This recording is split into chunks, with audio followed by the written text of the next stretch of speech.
що ми спізнилися. Але сьогодні Майдан став більш безпечним, бо в його ряди вливаються діючі працівники міліції з табельною зброєю для того, щоб виконувати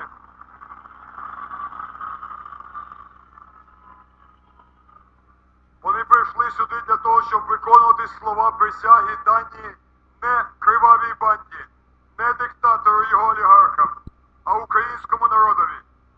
Сьогодні тут міліція знаходиться на тому місці, де вона повинна бути. Привітаймо їх!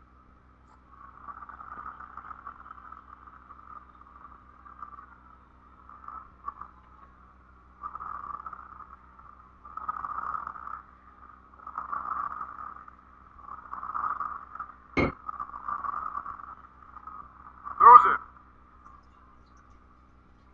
я знаю, що за останні дні слово «міліція» стало соромно вимовляти.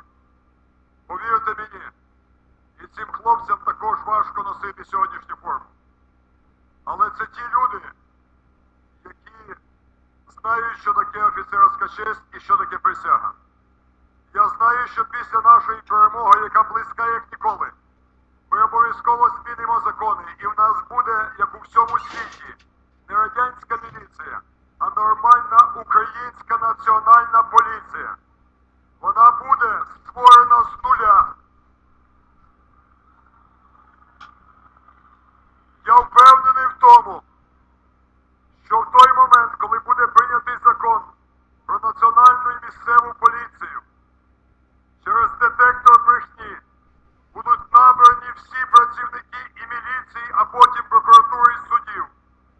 Все це попереду.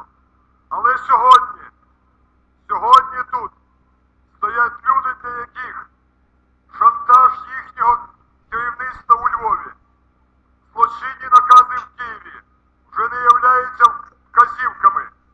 Для них серце, совість і клятва народу України вивела на цей Майдан.